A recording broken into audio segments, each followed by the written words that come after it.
Hey everyone, it's Jonathan. This week we are talking about abortion. So I do want to give you a little bit of a content warning. We're not going to get into medical issues or anything like that. So I think you should be okay to listen to this.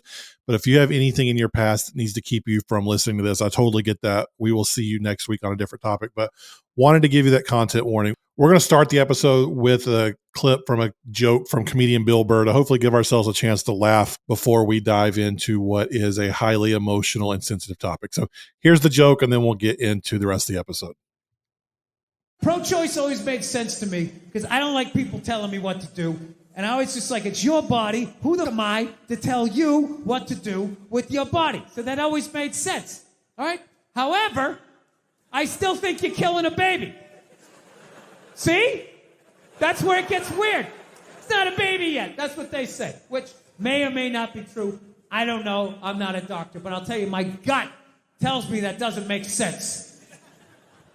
It's not a baby yet. That would be like if I was making a cake and I poured some batter in a pan and I put it in the oven, and then 5 minutes later you came by and you grabbed the pan, you threw it across the floor, and I went, look, you just ruined my birthday cake. And then you were like, well, that wasn't a cake yet. It's like, well, it would have been. If you didn't do what you just did, there would have been a cake in 50 minutes. Something happened to that cake, you cake murdering son of a... Damn, I'm glad I didn't peek in high school, 'cause my best days will be in the past. I know, looking back, it ain't all bad, but damn, I'm glad I didn't peek in high school. Hey everyone, welcome to Unlearning Youth Group. We're the podcast where we take a look at all the things we learned back in youth group, find the good, unlearn the bad, and figure out where the heck we go from here.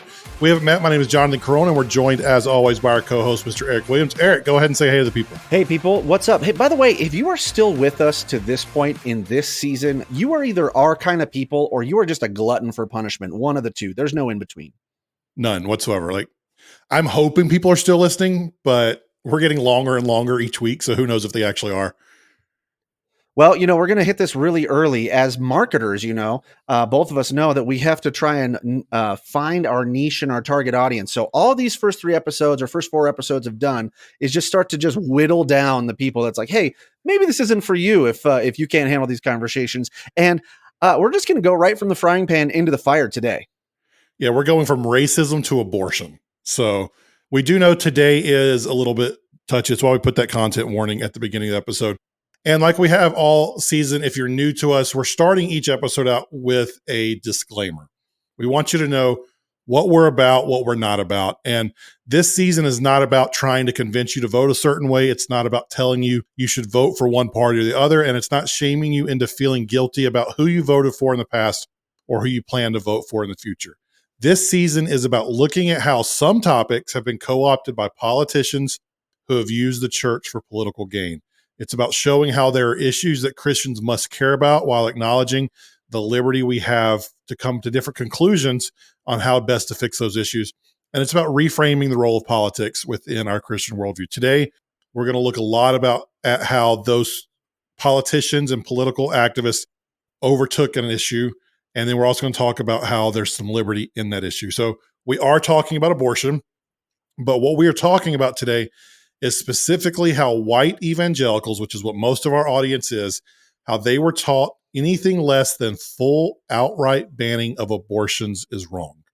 Many of us were taught that you cannot be pro-choice and be a Christian, and we were told you cannot vote for a pro-choice candidate if you are a Christian. In fact, it actually created this idea of a one-issue voter. You are a one-issue voter, and if anybody says you're a one-issue voter, 9 times out of 10, that issue is on abortion, pro-choice, or pro-life candidates. Inside the church, you could agree with if we're honest, a Democrat's policies about most things, but if they were pro-choice, you felt like you couldn't vote for them because they were pro-murdering babies, is what we were taught.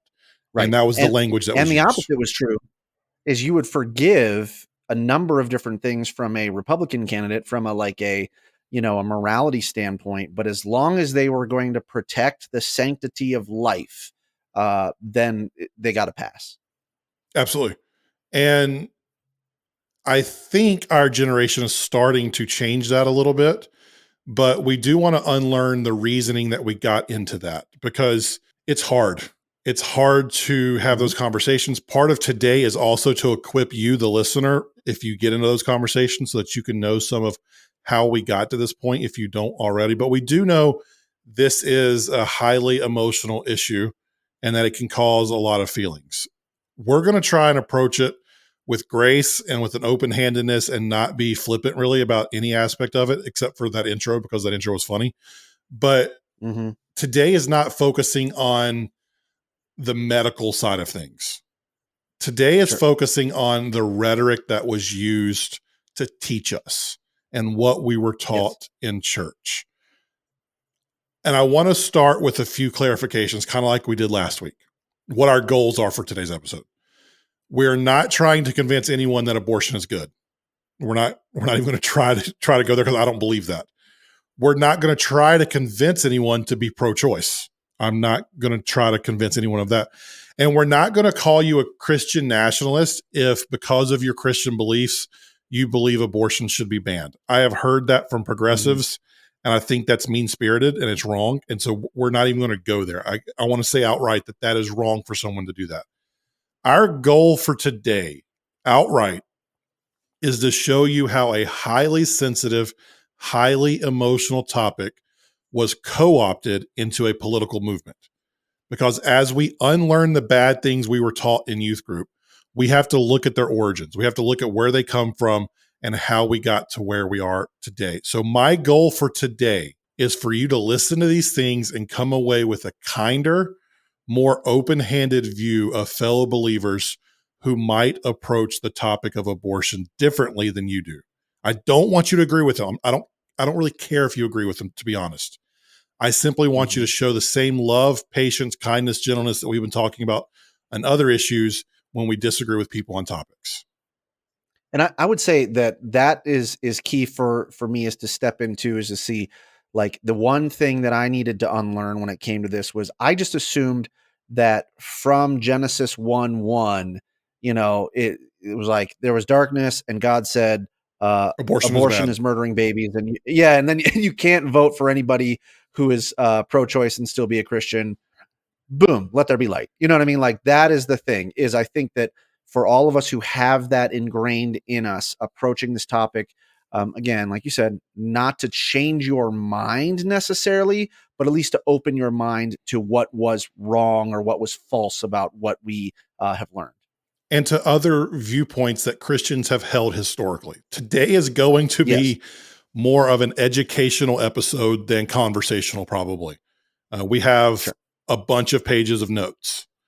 And so we did that because we want to make sure what we're telling you today is sourced, it is accurate. We're going to put these sources in the show notes so you'll be able to read them if you want, because it's important we get this right. And here's the other thing. Normally we enter the topic like we are now. We talk about what was bad, then we talk about the good, and then we go into how do we go from here. I want to flip that up today, because I want to first talk about what the pro-life movement got right. I think it's important to acknowledge those things first in this episode, because again, I don't want there to be any confusion that we're trying to convince you that abortion is good, because we're not doing that. So Eric, what's the number one thing the pro-life movement got right? Yeah, I mean, the abortion at some level, no matter what you believe, is ending a life. And I would say in most cases, obviously I'm leaving a little bit of room because there's probably some case out there that I don't know, but most well-meaning, rational people would approach it and say, there is no abortion that you are going to have that you're just like super pumped about, right? And so you could go from the medical side of there was something wrong and you need to save the life of the mother. You could go from another side of there's maybe something wrong with the baby or the fetus and it's not going to, survive. Or even to the point where it was like, hey, some mistakes were made or some choices were made and things were happening that we really didn't want to have happen in our choice. And so even if you look at it from like a birth control family planning side, there are tough decisions to be made here. And so advocating for life, for sure, is a great thing. Yeah, I think all of us, all Christians should be able to agree that we want to advocate for life. I would take it a step further and say any abortion is a tragedy. I truly believe that, because as someone who believes every life is created in the image of God, I have to think that any time that life is taken away is a tragedy. And we could get into what that means post birth in other episodes, but we're not going to talk about that today. But there is a line of thinking from, I'm going to use a buzzword here, secular humanists and white progressives. If you remember last week, we said that only about a third of them believe in a God like the one described in the Bible. So 2/3 of them are agnostic to atheistic in their approach to things. A lot of them will say that abortions are just a medical procedure and that it doesn't really matter because of their view of when the potential for life actually turns into life. We're not going to get into that debate today, but I will say that my belief is that anytime there is an abortion, it's a tragedy. And trying to protect against that so that life can exist, I think that's a good thing. While I might disagree with approaches, I think the good intention underlying that approach is that life is made in the image of God. Every human is made in the image of God. So that's where I think the good is. I also think, there's the side of the pro-life movement that talks about personal responsibility and that you should be able to take account for the quote unquote consequences of your actions. And ideally, in a post sin, already restored, perfected world, people would be having sex responsibly and safely in a way that acknowledged and accounted for what sex was made. Sex was made for recreation and procreation. And so ideally, people would have the responsibility, the personal responsibility to know what the, I don't want to say consequences, but the results of sex could happen. But we have stories all throughout the Bible of how personal responsibility never led to people not having sex. We have all, I mean, going back to Genesis, people had sex out of God's design for sex since almost day one. Yeah, and I think we need to be explicit in saying that there are times where sex happens that is not consensual, that is sinful and wrong, Correct. that from the abuse side as well. So we're not saying that all, that's the other part, is you can't just throw everybody into the, well, you got to take personal responsibility for whatever.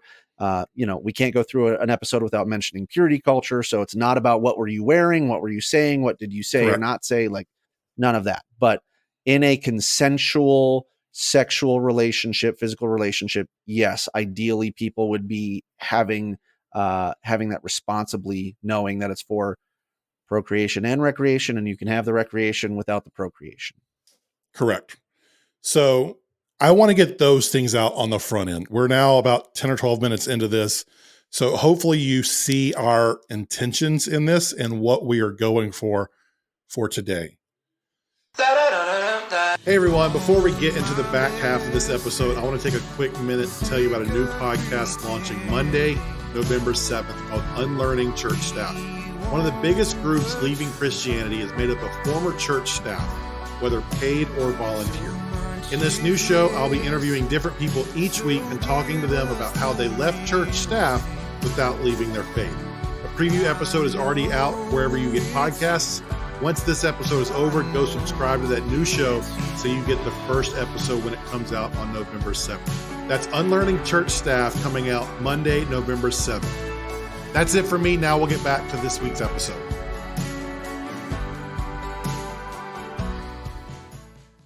Now we're going to get into what was bad about the approach that we were given. And again, it's going to get a little technical. It's going to be educational.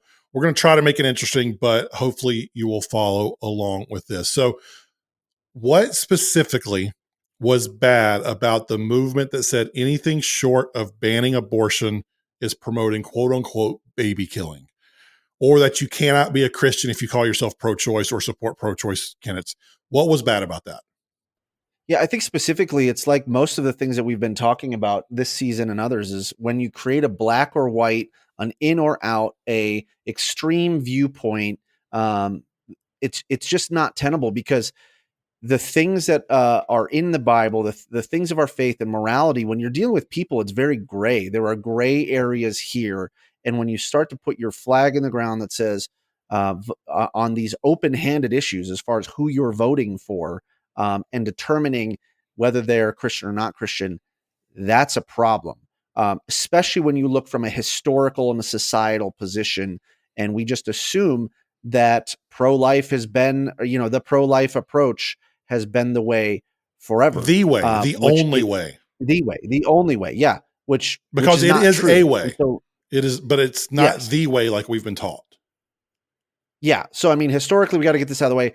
If you're a Catholic or if you have a Catholic upbringing, pro-life, anti-abortion approaches have been traditionally more of a Catholic approach than a Protestant approach. Although we would argue that wasn't from the beginning of the Catholic Church. That happened a little bit later, but we're going to mention that later. Yeah. So let's go even further back. Let's go back to Jewish tradition. Mm-hmm. Eric, you have studied this side of things more than I have, but what I found really interesting when Roe v. Wade was overturned this summer was almost immediately there was a Jewish organization in Florida that sued the state of Florida under the guise of religious freedom, that said that it was against their religion to not be able to protect the mother in the case of a woman needing an abortion because of her pregnancy would threaten her life. Can you talk a little bit about that history? Yeah, and it does line up with even in the beginning of the 1800s of what we believe medically as well. So from the Jewish tradition all the way till now, there was a little bit more of this idea, which Jewish law did not state that life begins at conception. It begins, sources in the Talmud would say that the fetus is mere water before about 40 days of gestation. And so like after that period, the fetus is considered a physical part of the pregnant woman's body. And so it doesn't have its own life or own independent rights. And in Jewish tradition, as far as I understand it from what I've read, the fetus is not viewed as separate from the parent's body until birth begins and the first breath of oxygen in the lungs, right? So God breathed life into Adam. That's when we would assume that life actually begins, when you consider the history of the Jewish tradition. And so they didn't even consider it to be murder. If like you get this talking point too, where it's like, why is it a double homicide if you kill a pregnant woman? Well, that wasn't the case in Jewish tradition. If you even read in Exodus 21, it talks about two men who are fighting. They injure a pregnant woman, resulting in her miscarriage. And the verse talks about how if the harm is done, if the only harm is done is a miscarriage, the perpetrator pays a fine. But if the pregnant woman is gravely injured, then that penalty is life for life, as if it's a homicide. So if you just have an injury for a pregnant woman that results in a miscarriage, that's not a homicide. But if you actually injure the woman to death, that would be an interpretation of it being a homicide. So there is a separation there. And overall, when you read, again, I'm not an expert in this, but what we've read is that sort of like in baseball, the tie goes to the runner, right? Like if there's a tie here, we are going to favor the life of the mother and the well-being of the mother. And so it does become more of a healthcare issue. So when you hear people who are pro-choice talking about abortion being healthcare, that would also be mirrored in the Jewish tradition. And then if you fast forward to early colonial times, even in the 1700s, they just assumed that there was this time called the quickening, which is when the mother could physically feel the baby moving. And so that would be like, hey, anything before the quickening, yeah, it's not a life. It's not alive until it actually starts to move. It's the potential for life, but it's not quite life. Correct. Yeah, right. But whether or not like that, I can already hear the yeah buts with the scientific thing and blah, blah, blah. Like, great. We're not talking about that. I just want you to know that historically speaking, and even to the Jewish tradition today, which is where we would originally find our faith in the Christian tradition, there is still this sense that life is not life until first breath. And so I would even step into that to say that like where I stand is that's where I don't know, and I don't have it fully figured out as far as what do we consider from God's point of view. is that baby alive until they breathe, or is it alive at conception? Like there's a big spectrum there. And I don't believe that there is a firm answer when it comes biblically, not necessarily medically. There is a gulf of time, both biblically and scientifically, where depending on who you talk to, it is life at conception all the way through Yep. life at first breath. And so there is a Yep. gulf there that historically and traditionally, and we'll get into this later, and outside of the evangelical church, there is disagreement there. So there are multiple ways that people approach that. So that's the historic, all the way back to Old Testament times view of this.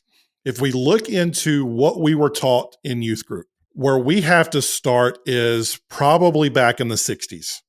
Like Eric mentioned, Catholics were more hardline, pro-life, anti-abortion, and the Southern Baptist Convention and Baptists in general often took a more hands-off approach, and they dismissed it as a Catholic issue.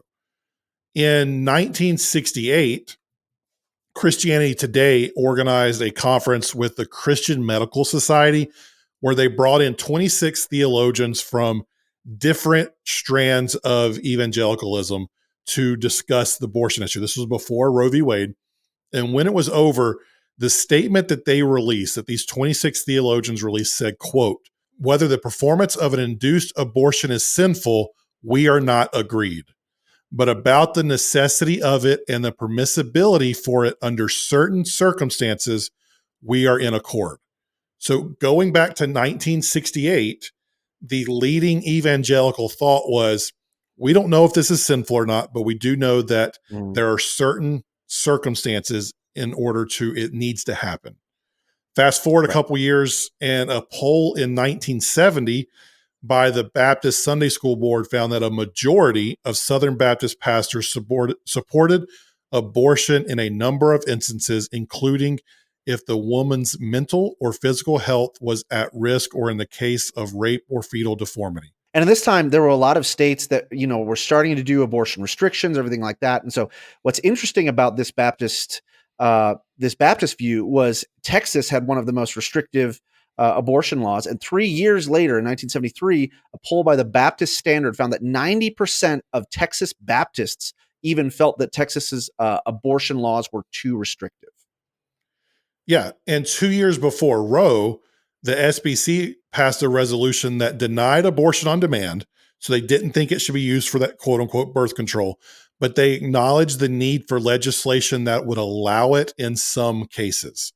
So even before Roe put this into effect, the Southern Baptist Convention determined that abortion was needed in some cases.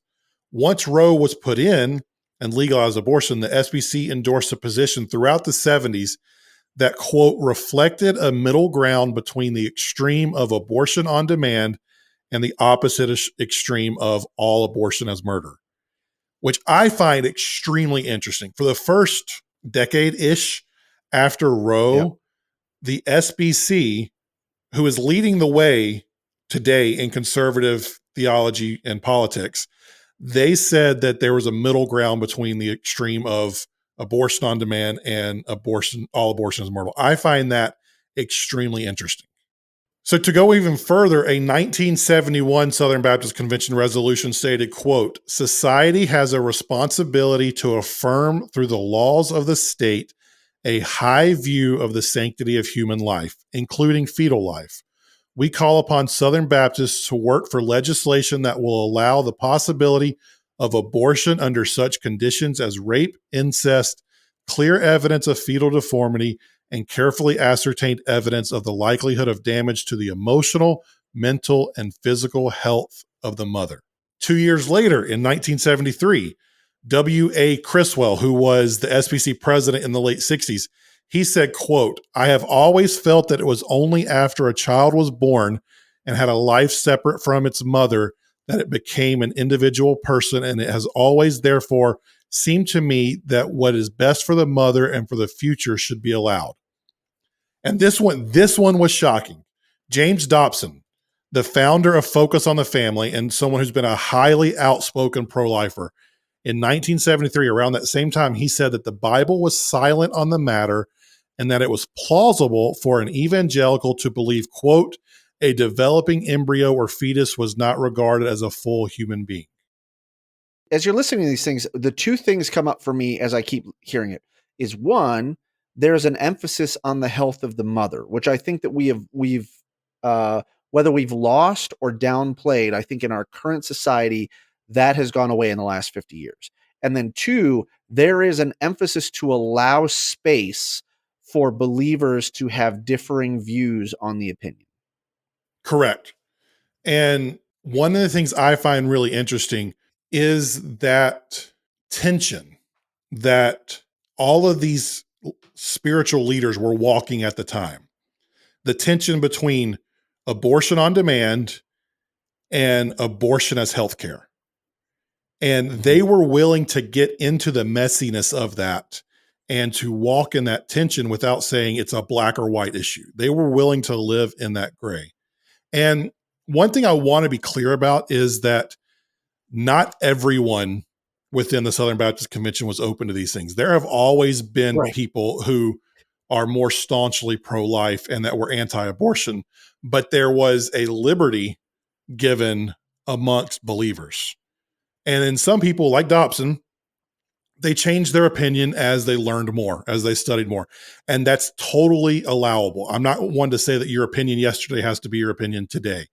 What I'm doing is I'm trying to illustrate how only 40 or 50 years ago, there was a disagreement on the topic of abortion while still showing and allowing for the idea that the person on the other side of the debate still follows Jesus as much as people on my side. So there's an implication there. Think about it. The people that probably led you in youth group, they were alive and going through at this time.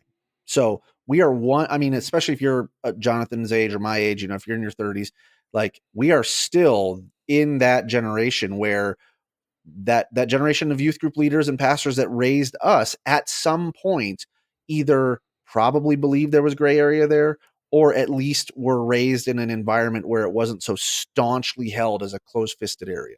Correct.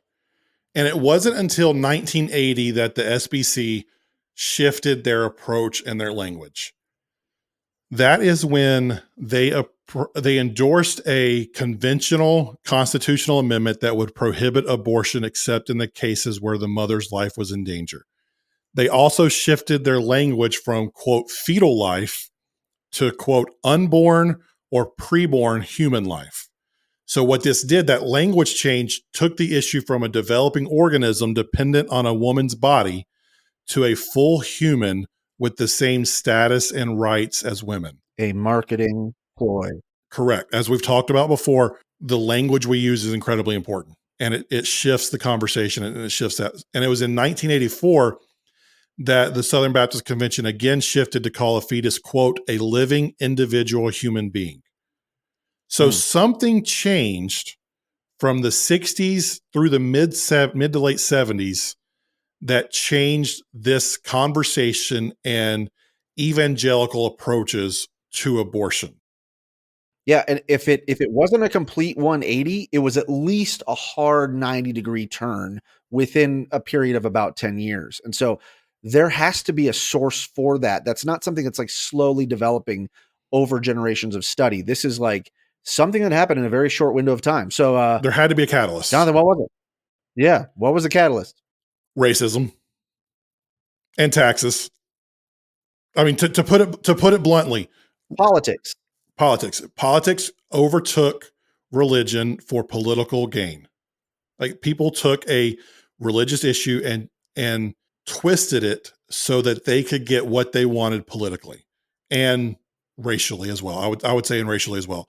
So you might be listening and your fists might come up right here because you might want to say, well, oh, you're going to blame racism for everything. Well, the reason we did last week's racism episode before this week's episode was to show you how racism has impacted the church, because that racism comes into play right here.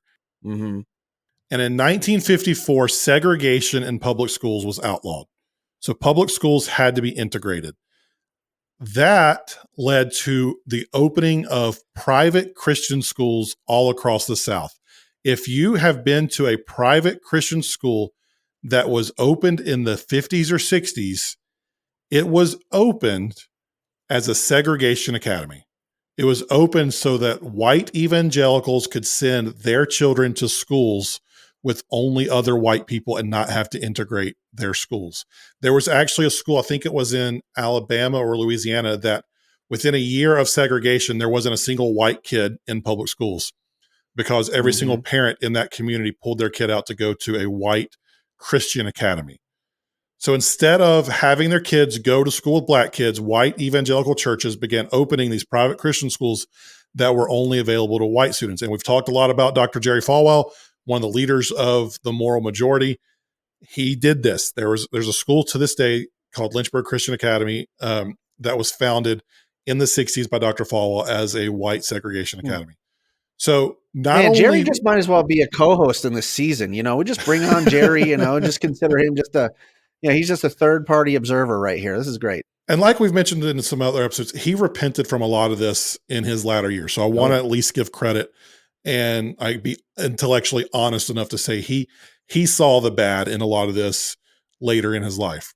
So these white Christian academies, not only were they quote unquote segregation academies, but they were also tax exempt because they were tied to churches. So people were able to give their money and get tax credit for it, and churches were able to use their money tax exempt to run these churches. So they were a financial boom for a lot of the quote unquote mega churches of the time. Sure. So you can imagine there were a lot of people who didn't like tax exempt status going to segregation academies, for lack of a better term.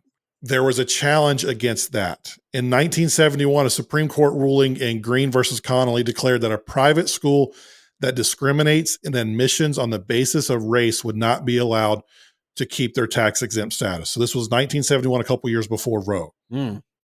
At the same time of this, there was a conservative activist named Paul Weyrich who was trying to motivate and build the conservative Republican base. He was not a pastor. He was a conservative Republican who was trying to make political gain. So after that Green versus Connolly ruling, he teamed up with Dr. Falwell to start the moral majority. It was actually Weyrich who gave them the name moral majority, not Falwell. The first attempt at motivating the conservative base was around this tax exempt ruling when they tried to claim religious freedom for the schools. That should ring a little of an alarm bell with some of the stuff we're hearing in today's culture. They said that government was assaulting their religious freedoms by requiring the white private schools to be desegregated or lose their tax exempt status. Thankfully, that religious freedom cry didn't bring about the energy and the passion that they were hoping for. Evangelicals didn't rally around the fact of, let's be racist. So thankfully, that didn't work. Yeah, and I think this is another instance where, we need to point it out again, is that there have always been bad actors trying to co-opt mainline Christians. So are we saying that that everyone who opened up a private school, Christian school, had racist thought? No. White supremacist thought? No. But there are people in the background that are waiting for that opportunity to jump in and to say, okay, great, we can kind of Trojan horse this thing. And so this is another instance where you see probably a good, well-meaning majority of people that are going, oh yeah, I agree with this religious freedom, religious freedom. And then all of a sudden underlying that is this, this subversive racism and even white supremacy when it comes to it. But part of that Green versus Connolly ruling, I don't remember exactly how integrated these two were, but Bob Jones University in Greenville, South Carolina, they were a big portion of this lawsuit that made it to the Supreme Court because they were going to lose their tax exempt status because they didn't allow black students. And Bob Jones even said himself that it was because of the Bible and he didn't believe in mixing races, and they wouldn't allow once they did integrate, they didn't allow black and white people to date. They had to the date. Oh my God. Bob Jones University he said this on Larry King.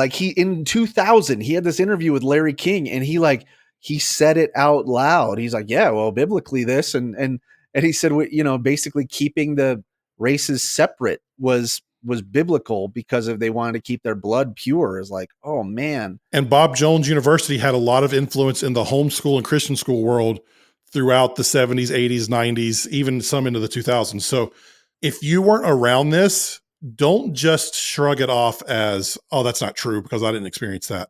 This happened, and there's plenty of documentation to back it up. The thing I find really interesting is going back to the founding of the moral majority. Self-admittedly, Dr. Falwell said that he had never once preached a sermon on abortion until 1978. So through the debate going into Roe versus Wade, through the first few years after Roe v. Wade, Dr. Falwell never said anything publicly from the pulpit about abortion. Then we get to 78. The Connolly thing had happened. The religious freedom motivation didn't work. You've got Weyrich and Falwell trying to start the moral majority to get people involved in conservative Republican politics. And then in 1978, the reason we mentioned the Catholics at the beginning of this is because they play a huge part in this. The weekend before the election in 1978, pro-life, anti-abortion Catholics passed out leaflets in church parking lots during the final weekend of 4 Senate races. The following Tuesday, all 4 anti-abortion Republicans beat their Democratic opponents who were favored to win the race. All 4 were underdogs after the Catholics passed out anti-abortion pamphlets at church.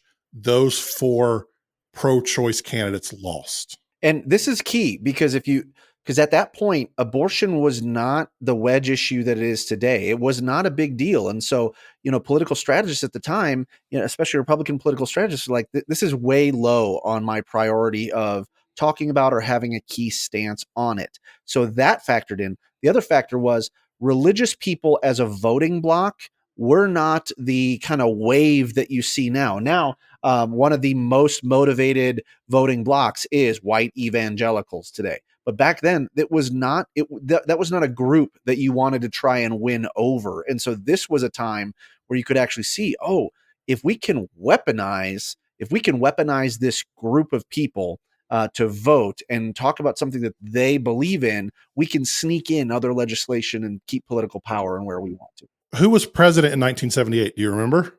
Nixon? I don't know. Sunday school teacher Jimmy Carter. Oh, Carter. But he was a Democrat. I wasn't alive back then, so I have no idea. Yeah. But he was a Democrat. So you can see that this wasn't that issue. Like, Christians weren't overwhelmingly only Republican at the time. There was a liberty amongst Christians on who you could vote for and how you applied your faith to government. That's what this whole season's been about. But back in 78, you still had that liberty. This hadn't been turned into a wedge issue until they saw the results of that weekend in 1978.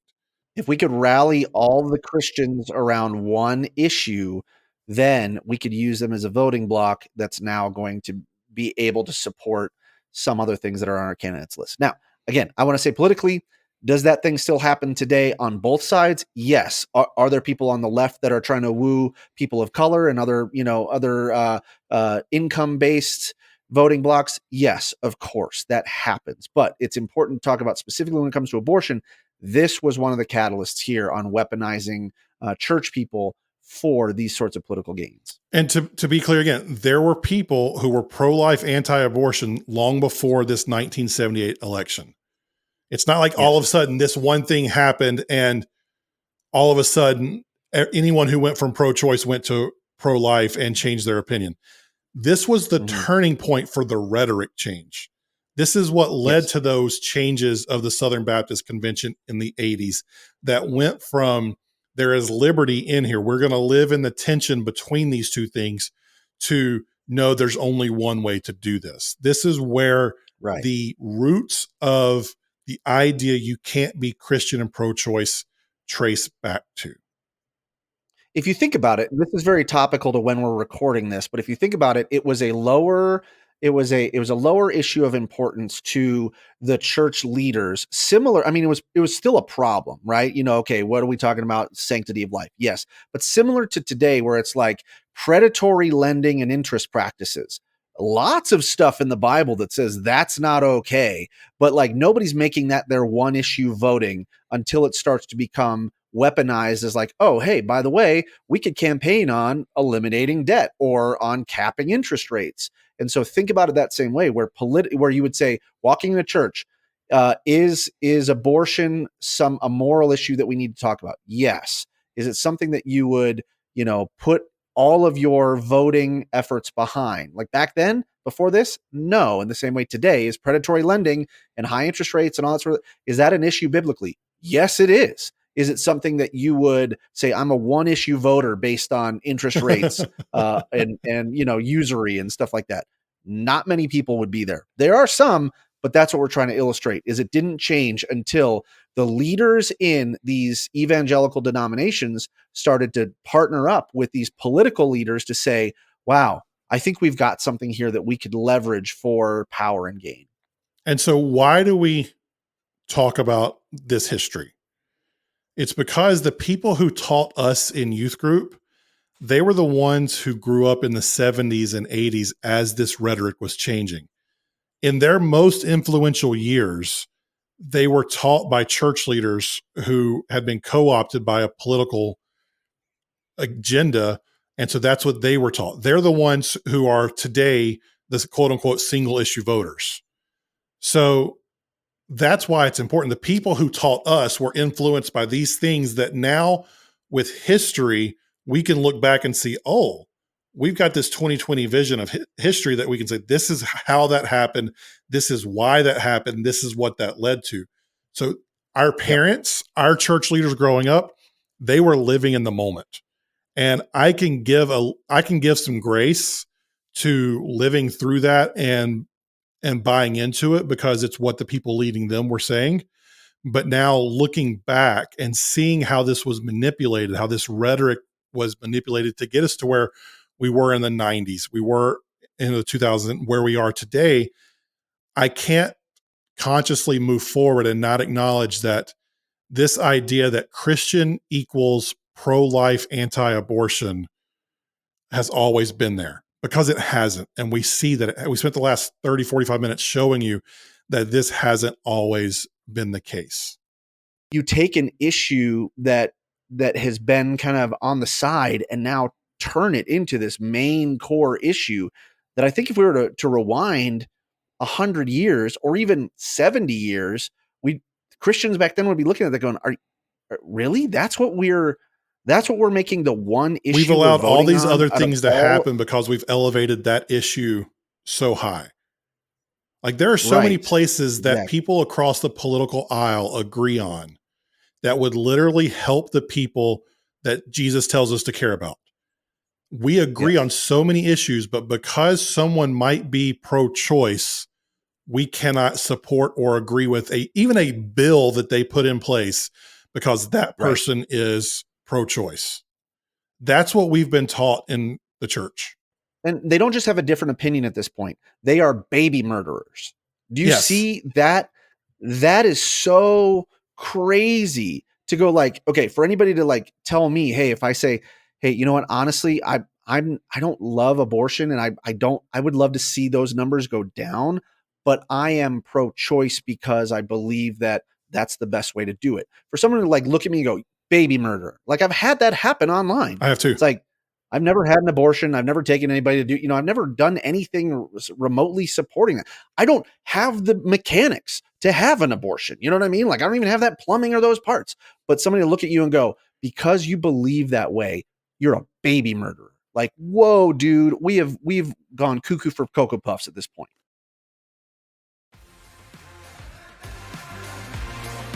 We will get back to that conversation in just a minute. Hey, Jonathan, how healthy would you say conservative Christian culture is right now on a scale of 1 to 10? Like a 2.5. Are you like super pumped to open up Twitter and just see what, conservative evangelicals are talking about in the news today? I don't click on the trending topics. I avoid it. Well, at Unlearning Youth Group, we're always trying to find the good in any type of situation. And now you can too with your very own Unlearning Youth Group. Find the Good t-shirt in our merch store today. Check it out at unlearningyouthgroup.com. And now back to the conversation. So where do we go from here? How do we take the good of every life is made in the image of God and that any abortion is a tragedy? How do we unlearn the bad of, okay, this approach isn't historically accurate? And what do we do with that moving forward? I think in the way that we've talked about a lot over the past seasons is there's a difference between what your philosophy on this is or your belief is and how you're going to apply that to your action or your political views. So I think you and I would both agree on this, or at least in some way. Or like, hey, do we want to see abortion numbers go down? Yes. I want to end abortion. I want to end. I will explicitly say I want to end the need for abortion. I would agree with that. I would want to end the need for abortion. I can acknowledge that abortion is probably never going to go away in the same way as murder is never going to go away. Theft is never going to go away. You know, those things are never going to go away. That doesn't mean we don't do anything about it. Sin exists, bad things exist. Right. So it's like, but the best approach, I think you and I would agree, is not necessarily to legislate it and make it illegal. And so I think that that's the type of thing that we need to be able to open up and go like, let's figure out, just like what we do here when we find the good, it's where can we go and find where we align? And I think once the conversation changes to say, okay, how can we help make this work in a way that's going to, you know, make room for different opinions of how to apply it and move forward, but at least acknowledge we have the same intent. I think there are very few people in this world, regardless of what you see on the news, regardless of the photos that you see, especially within Christianity. Especially within Christianity, there are very few people in this world that are like pro killing fetuses. They're just, you know, like they're advocating. And if you're a Christian and you're pro that, I really question if you're actually a Christian. I'll go there. I mean, but like there's always an underlying thing there. But the other side as well has latched onto that to say, okay, well, you know what? Abortion without, what does it say? On demand without restriction. Well, that's only in response to the hardened side on the right that says absolutely not. And so now we can actually have a conversation about what we really mean. And so allowing for openings there and letting people move forward together and seeing that there's not a consensus, number one. And number two, I personally believe we got to go back to valuing women in this conversation.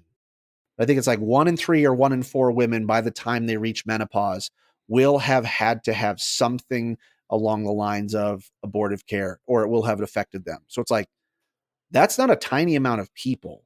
And so those are 50% of our population. There's a good amount of 50% of our population that needs to be open and able to have these discussions without being vilified as baby murderers. Correct. Somehow we went from the Democratic view in the 90s was safe, legal, and rare to now on demand without restriction.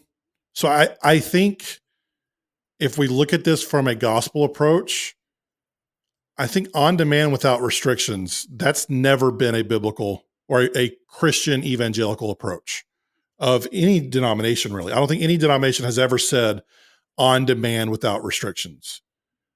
Most places have said, like we mentioned with the Baptist conventions of the 60s and 70s, there's a time and place. We are not going to cheer these things on, but for the medical health of a woman, there has to be concessions made. And I think that, I mean, that's where I land. I call myself pro-choice, anti-abortion. So that's kind of where I actually had someone who is a friend of mine literally laugh at me when I told him that's what my position was, because he didn't think that was possible until I explained it to him. And then if you get technical, he's now pro-choice, anti-abortion. Like if you go by the definitions, like that's what he believes, because he believes that there should be protections for the life of the mother, and that by nature is a pro-choice viewpoint. If we boil this down to where we are. But the other thing I want people to realize, not getting into the rhetoric. I think what you're saying too is not getting into the rhetoric. Don't use the words like baby murderers. Don't go into that all of those things, because I think once we label people with that rhetoric, and once we label people with those things, and even the scary things like late term or partial birth abortion, there's just a big old boogeyman about how those things are out there. It's like when you actually look at the numbers right? It's not what people are talking about. In the same way as like when you look at the numbers, the abortion rate goes down more often when a Democrat has been in power in the presidency as opposed to a Republican. Now, I personally don't believe that the president, other than, appointing Supreme Court justices at this point, but I don't believe the president has a huge amount of sway. But even just to think, I'm going to vote for a president based on that view, the abortion numbers have gone down when Democrats are in office. And I want to clarify a little bit. Abortion numbers in general have been trending down for the last 20 or 30 years. I think Right. the rate goes down more under Democratic presidents than under conservative. So it's still going down under Republican presidencies, but not as much. So I just want to be fair with that. I knew what you meant, but someone's listening to that and they're putting their fists up and saying, yeah, but. So I want to at least acknowledge that. The other thing I want to point out is that this idea of you can't be a Christian and vote for a pro-choice candidate is a very white evangelical opinion. It does not line up with Christianity as a whole. I'm going to read some stats to you because you guys know at this point I like stats. Support for Roe being overturned, meaning not allowing choice, is almost exclusively a white evangelical Christian minority. Non-white evangelicals are statistically majority pro-choice. Black Protestants, they're 73% pro-choice. White mainline non-evangelical Protestants are 70% pro-choice. White Catholics are 59% pro-choice. Hispanic Catholics are 57% pro-choice. I do find it really interesting. This is a different topic, that Catholicism has typically been, and still from the church leadership, is very pro-choice, anti-abortion, but the people in the pews are majority pro-choice. I just find that interesting. And then Hispanic Protestants are 52% pro-choice. Of the only group with the majority anti-choice base, which is white evangelicals, only 52% agree with overturning Roe and taking away abortion access. So if you grew up in the church bubble, if you're someone who believes that you can't be a Christian and be pro-choice, those statistics show that you're kind of in the minority. That's not the majority view. Right. And I think it's worth saying too, it's like we need to separate out that political side to it. Because again, our application being pro-choice, there are people that say, hey, there needs to be choice. Because that would be the other thing for me too, is like, I admitted, I'm not exactly sure I'm settled on where life begins. I'm not. I know that's shocking. I will say flat out, I am not 100% sure that when life begins. I have doubts and questions about that. According to God, like accountability wise, spiritually, everything else like that. I don't know. I mean, can I make the argument that it's potential life? Yes. And at what point, heartbeat, could it live on its own, away from the mother? I don't know. But what I would say is like, can we get to a point where we could say, politically speaking, rights wise, do I believe that a woman has the right to make choices that impact her own body? And of course, everybody shaking their fists is like, yeah, but it's not just her body because of blah, blah. Okay, great. But like, that's a gray issue. So I think I have to err on that side of still allowing there to be some sort of agency for a woman who's being forced one way or the other for a medical procedure. And it's like, can we do that? Can we make room for that when we say pro-choice? There's plenty of people in that pro-choice list that are still, like what you and I both said, we want to bring that abortion number or reduce, or what do you say? Eliminate. I would say eliminate the need for abortion. Yeah, I would agree with that. And I would say, like, if you're to go, hey, who wants to eliminate the need for abortion? I'm guessing that number would be huge. We can disagree on what it takes to get there. I'm okay with that. Yes. And it's like anything with faith. It's like, do I believe that divorce is not God's design for marriage? Yes, of course. Do I think that we should legislate it to outlaw divorce for people that don't believe that? No. I mean, as a Christian, I can have beliefs personally, but as an American, I can acknowledge the rights exist for people who don't believe the same way that I do. And again, I don't want to hide my view because, and I will say, if you want to know how I got from pro-life, what we're talking about, where all abortion is wrong, I can tell you plenty of stories of what led me down this journey to where I am today. Feel free to reach out on social at Jonathan_Carone. Email us, hello@unlearningyouthgroup.com. Those go directly to me. I'll be glad to tell you my story of how I got to where I am today. So I don't want to hide what my specific position is, but I want to be true to what I said at the beginning of the episode. I'm not trying to convince you to become the same thing I am. You have your beliefs, you have your interpretations. You might be fully convinced that life begins at conception. If that's your opinion, okay, I accept that. Mm-hmm. All I'm asking is that you don't call me a baby murderer, or that you don't call people like me a fake Christian or a lukewarm Christian or a false teacher or one of the names that I have specifically been called. You can have your views. I am 100% okay with someone being pro-life and wanting abortion access to not be there. I disagree with you. I love you. I disagree with you. We can follow Jesus together. I think it's your right to have that opinion. At the same time, I just want us to turn the temperature down when you talk about pro-choice versus pro-life. And I want this episode to stick in the back of your head so that you have the history of how we got here, but you can also put a voice to a position, because at this point, we're 36 episodes into this podcast. I think it's pretty obvious that both me and Eric are following Jesus today and want to help other people do the same. Mm-hmm. We've built that. So I would hope you don't say that someone like me is not a Christian. So moving forward, my goal is to show you that there's a wide range of beliefs on the idea of abortion.